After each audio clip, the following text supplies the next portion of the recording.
হচ্ছে আল আজহারের বাইতুল জাকাতের সাদাকাত শেখুল আজহার উস্তাজ আদ-দুক্তুর আহমদ আত-তাইয়িব হাফিজুহুল্লাহর তত্ত্বাবধানে বাইতুল জাকাতের যে ট্রাকগুলো দেখতে পাচ্ছি রেড ক্রিসেন্ট, ইজিপশিয়ান রেড ক্রিসেন্টের সহযোগিতায় ট্রাকগুলো একের পর এক যাচ্ছে।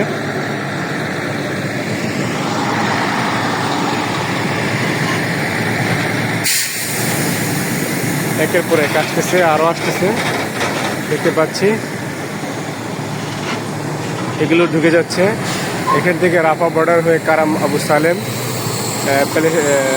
ইসরায়েলি যে বর্ডার সেটা চেক পার হয়ে তারপরে যাবে গাজার ভিতরে।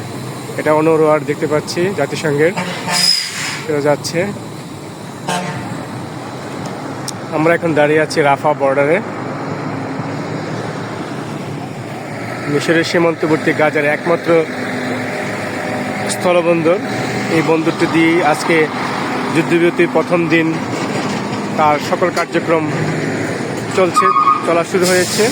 আমরা দেখতে পাচ্ছি এখন আল আজহারের যাওয়ার পরে, আল আজহারের বাইতুল জাকাতে যাওয়ার পরে জাতিসংঘের অনুরোধগুলো যাচ্ছে।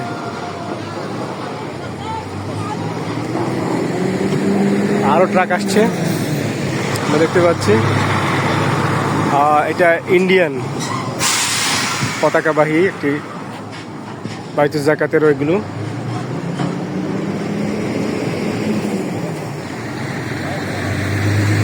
আরও একটি যাচ্ছে, এটা ওয়ার্ল্ড ফুড প্রোগ্রামের WFP এর।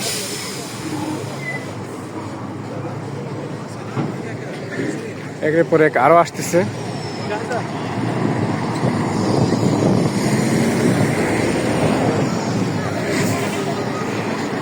এটা ওয়ার্ল্ড ফুড প্রোগ্রাম।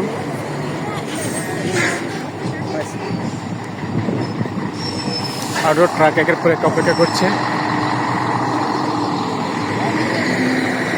শত শত সাংবাদিক এটা কভার করছে। ড্রাইভার ভি চিহ্ন দেখাচ্ছে, ড্রাইভার সে খুব খুশি, সে ঢুকতে পারছে তার ট্রাক নিয়ে।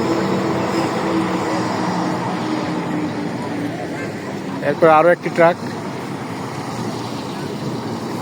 আসছে।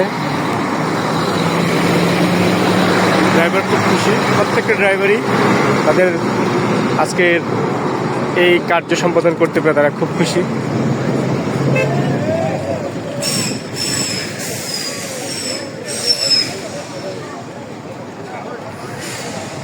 আমরা দাঁড়িয়ে আছি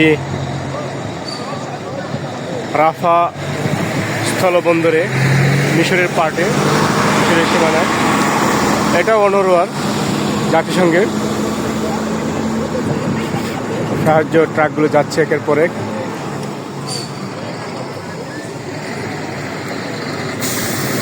আরেকটি ট্রাক আসতেছে দেখতে পাচ্ছি। প্রত্যেকটা ড্রাইভারই খুব খুশি, তারা তাদের আনন্দ প্রকাশ করছে ভি চিহ্ন দিয়ে। তারা তাদের দীর্ঘদিনের প্রতীক্ষার অবসান হয়েছে আজকে, তারা দেখতে। আরও একটি ট্রাক আসছে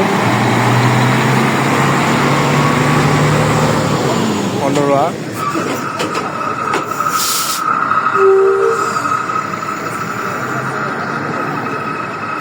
এখান থেকে মিশরের জাতীয় এবং আন্তর্জাতিক টিভি চ্যানেলগুলো সরাসরি লাইভ করছে অনেকেই। টিভি চ্যানেল অনরোয়ার আরেকটি গাড়ি যাচ্ছে, আনরোয়া। আমাদের উজ্জ্বল ভাইকে দেখতে পাচ্ছি।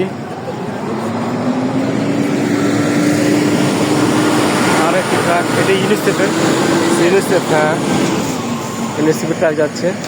প্রথম দিন সবগুলো মিশর সরকার এবং আন্তর্জাতিক সংস্থাগুলোরই যাচ্ছে। প্রাইভেট কোনো এনজিওর কোনো ট্রাক আমরা ইতিমধ্যে দেখি নাই, এখনো পর্যন্ত দেখি নাই। সবাই ভালো থাকবেন, আল্লাহ হাফিজ। রাফা বর্ডার থেকে ইসা আহমেদ ইসহাক।